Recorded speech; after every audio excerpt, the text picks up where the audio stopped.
네, 이같이 총격전이 오가면서 북한 고위급 인사의 방문 이후 다소 풀리는 듯했던 남북 관계에 다시 긴장감이 돌고 있습니다. 자주국방 네트워크 신인균 대표와 함께 자세한 얘기 나눠보겠습니다. 어서 오세요. 안녕하세요.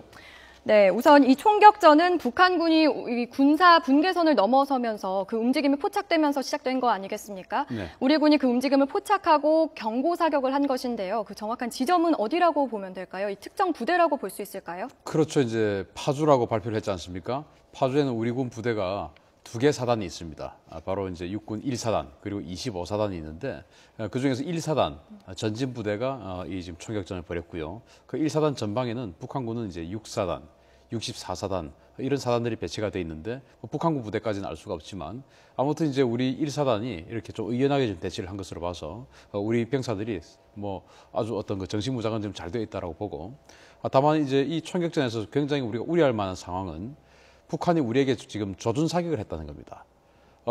이를테면 이제 지난 그 전단지를 향해서 14.5mm 고사총을 쐈을 때는 전단지를 향해서 쏜 거 아니겠습니까? 네. 그런데 이번에는 우리 GP의 감시 초소를 향해서 정확하게 조준 사격을 한 거예요. 그래서 네. 감시 초소에 적의 총탄이 2발이 발견됐다는 것은 우리 군인이 즉 우리 경비병을 향해서 직접 조준 사격을 했다는 것이고 이런 것은 명백하게 정전협정 위반이면서 그리고 북한군의 어떤 그 너무나 그 우리로서는 상상하기 힘들 정도로 어떤 그 과감한 또는 어떤 해서는 안 되는 그런 선까지 건드리면서 정치적 목적을 달성하려 하고 있다는 그런 모습을 볼 수 있어요. 그렇다면 대표님은 그러면 그 북한군이 저에게 단순히 경고를 준 것이 아니라 실제로 인명피해를 낼 수도 있을 만한 그 거리에서 사격을 했다는 말씀이신가요? 이제 GP에 가보면 GP가 이렇게 되어 있습니다.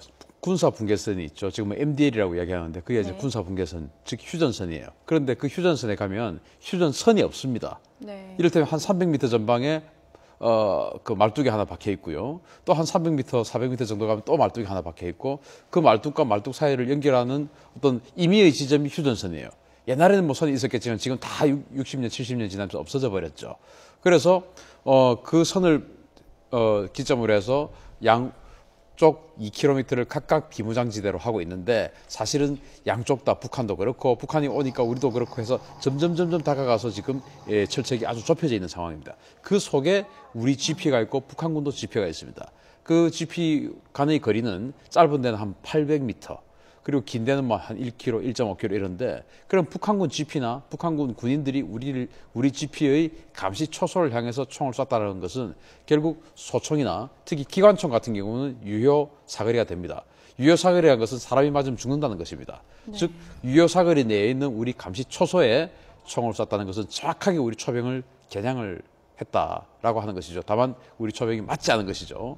그런 것은 이게 어제 이제 우리 철원에 있는 육군 3사단 지역에서도 총격전이 있었지 않습니까? 네, 그렇습니다. 그때는 북한군의 또 3사단 전방은 북한군 5사단이에요. 네. 이 5사단 지역에 있는 GP 군인들이 뭐 방금 말씀드린 이 휴전선 즉 MDL 말뚝을 정비하는 척하면서 우리를 자극한 거죠. 그래서 우리가 경고 방송을 하고 가지 않으니까 이제 경고 사격을 했는데 여기까지는 북한군이 응사를 안 했습니다. 우리 3사단 장병들이 이제 경고 사격을 했죠. 그런데 오늘은 북한군이 응사를 하는데 그 응사가 경고적인 응사가 아니고 우리 군인을 죽일 목적으로 쐈다. 이것은 굉장히 심각한 문제입니다.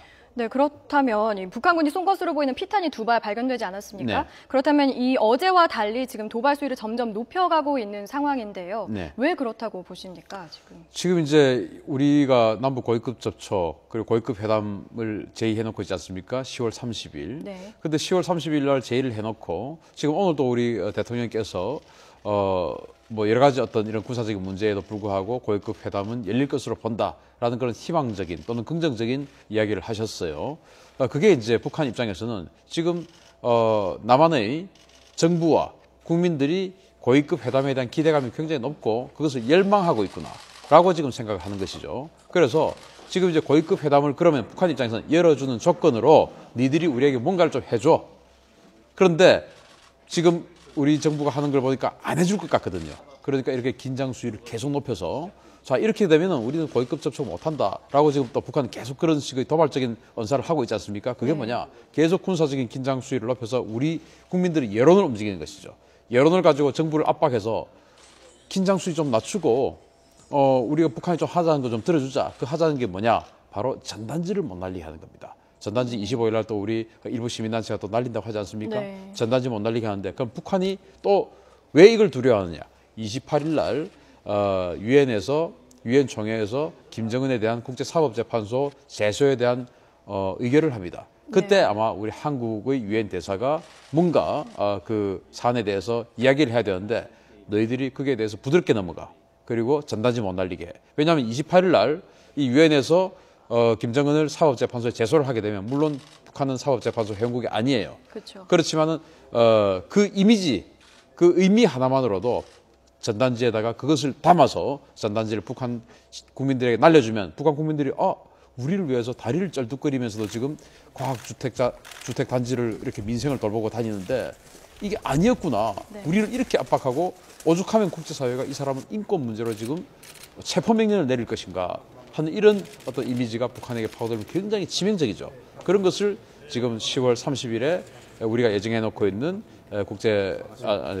그 남북 간의 고위급 접촉 회담 이전에 이런 것들을 하지 말아달라. 그거에 대해서 우리 여론을 움직이기 위해서 군사적 도발하는 것이죠. 네, 그렇게 대표님의 말씀에 의하면 북한이 처해 있는 상황상 지금 어쩔 수 없는 의도적인 총격전이었다 이런 말씀이신데요. 그렇다면 이 최근 일어난 군사적인 문제들이 그들의 그런 영향을 남북 고위급 회담이라든지 이런 것에 어떤 영향을 미칠 것으로 보이십니까? 저희 정부가 그것에 좀 흔들릴 그런 여지가 정부가 흔들리는 것보다는 네. 국민들이 흔들리면 정부는 따라서 흔들리게 되죠. 왜냐하면 우리는 선거에 의해서 정부를 뽑는 나라 아니겠습니까? 그렇기 때문에 국민들이 아니 이렇게 총격전이 벌어지고 남북 간의 긴장 관계가 계속 고조가 되면 이 남북 지금 화해 국면이 다시 경색으로 가는 거 아니냐. 그러니까 군도 좀 제발 가만히 있고 그리고 전단지도 날리지 말고 왜 시민단체들 쓸데없이 가서 전단지 날려서 북한을 이렇게 자극하느냐. 전단지 날리지 말고 유엔 총회에서 김정은 국제사회가 그 인권 문제로 제소를 하든지 말든지 우리는 좀 가만히 넘어가고 그래서 하자 고위급 회담을. 그런데 우리 국민들께 제가 좀 드리고 싶은 말씀은 고위급 회담이 목표가 아니거든요. 어떤 식으로 고위급 회담이 열려서 고위급 회담이 뭘 의논할 것인가. 그래서 우리는 어떠한 결과를 도출하는 것이 우리의 목표인가. 이것을 생각해야지 지금 이런 식으로 북한이 도발을 하는 것을 우리가 계속 인내를 하면서 고위급 회담 자체를 위해서 우리가 가서는 안 된다. 그것은 오직 정부의 정치적 파퓰리즘입니다. 그래서 우리 한반도 신뢰 프로세스가 든든한 안보를 바탕으로 굳건하게 계속 유지해 나간다 아니겠습니까? 그런데 이 한반도 신뢰 프로세스의 기조가 흔들리면 안 되는 것이죠. 저는 그게 좀 우려스럽습니다. 네, 그렇다면 대표님 입장은 저희 정부는 어떤 입장을 취해야 된다는 입장이신 건가요? 지금 이제 북한이 우리를 계속 지금 자극을 하고 있습니다. 자, 지금 북한이 우리를 향해서 조준 사격을 했음에도 불구하고 우리 언론이 크게 지금 흔들리지 않고 있어요. 굉장히 지금 우리가 좀 우려할 만한 일인데 지금 이제 YTN 같은 경우도 지금 이제 특보를 지금 안 하고 있습니다. 이것이 이제 별거 아니다. 이제 내성이 생긴 거죠. 그런데 이를테면 귀찮다, 짜증난다, 왜 자꾸 이러냐. 이러다가 고위급 회담 안 하는 거 아닌가? 이제 이런 불안감은 또 생기죠. 그것이 북한이 노리는 바고. 그럼 우리 정부는 고위급 회담을 반드시 해야 되겠다. 또 고위급 회담을 통해서 다시 정상회담으로 꼭 나가야 되겠다. 이러한 어떤 강박관념을 안 가져줬으면 좋겠습니다. 고위급 회담 안 해도 좋다. 그러다 고위급 회담을 한다면 우리가 원하는 방식으로 한다. 즉 우리가 원하는 방식은 통일을 남북 간의 관계 개선 그리고 더 나아가서 아주 우리가 가지고 있는 원대한 통일의 어떤 종착점을 향해서 나가는 길에 훼손되지 않는 방향으로 고위급 회담을 하는 것이 좋다. 그런데 지금 이런 식으로 끌려가고 인권 문제, 전단지 문제 이런 것을 우리가 양보를 하면서 북한하고 고위급 회담을 우리는 할 필요가 없다라는 어떤 그동안 우리 정부가 보여줬던 그런 기조대로 굳건하게 좀 지켰으면 좋겠어요. 그런데 그동안은 사실은 2년 동안은 그런 기조가 계속 있었는데 최근에 고위급 회담을 꼭 해야 되겠다라는 그런 강박관념이 혹시 있는 것은 아니냐. 그게 제가 조금 걱정스럽습니다. 네, 그렇습니다. 계속 모습을 보이지 않았던 김정은 국방위원회 제1위원장이 최근 들어서 모습을 많이 자주 비치고 있지 않습니까? 네. 그거에 대해서는 이번 총격전과 어떤 관계가 있다고 보십니까? 이제 총격전은 고위급 회담에 대한 자신들의 이를테면 자신들이 주도적으로 끌고 나가기 위한 그런 포석으로 보고요. 이제 김정은이 지금 계속 등장하고 있는 것은 한 40여일간, 41일간이죠. 나타나지 않음으로 인해서 우리 언론이 김정은이 지금 뭔가 권력에 문제가 생긴 거 아닌가, 또는 얼굴을 보여줄 수 없을 정도로 얼굴이 심하게 망가진 이른바 그 뇌졸중, 중풍 이런 것으로 인해서 완전히 망가진 건 아닌가, 이런 의혹들이 계속 제기가 됐습니다. 그래서 자기 얼굴을 보여주면서 나는 건재하다. 또 특히나 이제 자기 얼굴을 보여주고 나니까 이게 사진이 조작된 게 아니냐, 잔디 색깔을 보니까 지금은 아닌 것 같은데, 뭐 이런 정도의 의혹까지도 제기가 됐어요. 그래서 지금 이제 사진이 나오고 있습니다만은 아시안 게임 금메달 리스트들을 대동을 하고 나왔죠. 저것은 이제 한 달 전, 두 달 전 사진이 아닌 것은 확실한 것이죠. 왜냐하면 아시안 게임은 최근에 끝났으니까. 그래서 그렇죠. 저런 모습들을 보여주면서 내가 건재하다라는 것을 보여주고요. 그리고 또 저 사진과 함께 미그 29 전투기가 고속도로에서 이착륙하는 그런 모습을 현장 지도를 했습니다. 그게 굉장히 의미가 있습니다. 미그 29 같은 경우는 북한이 가지고 있는 여러 전투기들 중에서 제일 강력한 전투기예요. 그 전투기가 고속도로에서 이착륙을 하는 것을 자기가 직접 가서 봤다. 그러면 고속도로에서 전투기가 이착륙하는 상황, 어떤 상황이냐면은 전쟁이 벌어졌을 때 우리 한국군이나 미군이 북한군 전투 비행장 활주로를 완전히 파괴시켰을 때 그 길을 사용할 수 없을 때는 고속도로에서라도 이착륙을 해야 됩니다. 그것을 보여준 것이에요. 그들이 가지고 있는 가장 강력한 전투기가 고속도로에서 이착륙을 한다. 이것은 뭐냐면은 끝까지 전쟁을 벌이겠다.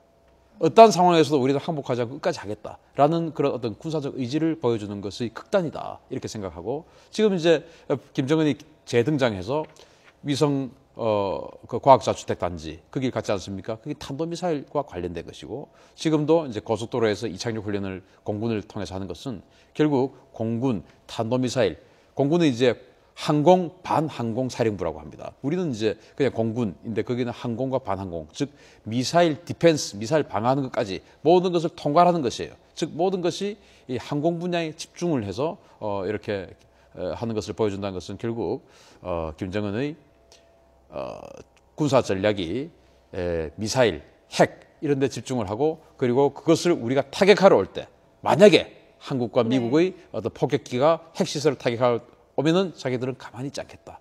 반드시 막아내겠다 하는 의지를 보여준 것으로 봅니다.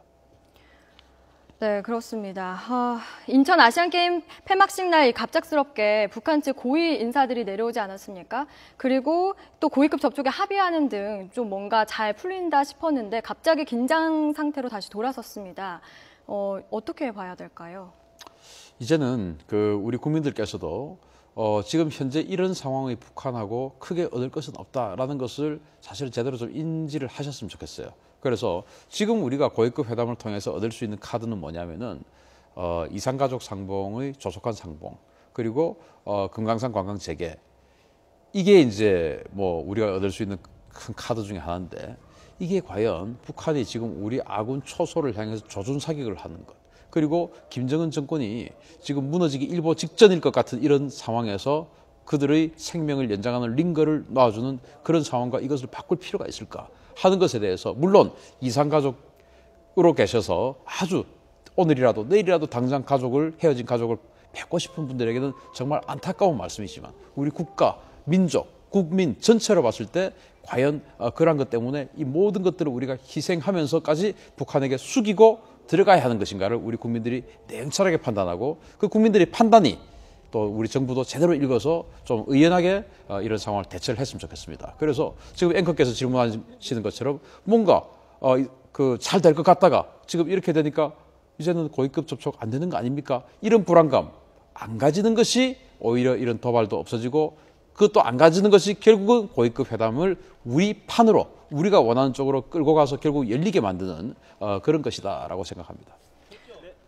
네, 북한이 의도를 가지고 총격전을 지금 벌이고 있다고 하시는데 계속 총격전이 벌어지고 있지 않습니까? 그렇다면 내일이나 혹시 추후에도 계속해서 총격전이 벌어질 가능성이 있다고 보시는 건가요? 저는 더 크게 벌어질 가능성도 있다고 봅니다. 예를 들어서 지금 어제는 우리의 경고 사격에 그냥 물러가게만 했죠. 그런데 오늘은 8시 10분에 아침부터 우리를 자극했습니다. 그런데 이 아침부터 지금 1사단 파주 지역에서만 자극한 것이 아니고 휴전선 전역 몇 군데에서 동시다발적으로 우리를 자극했어요.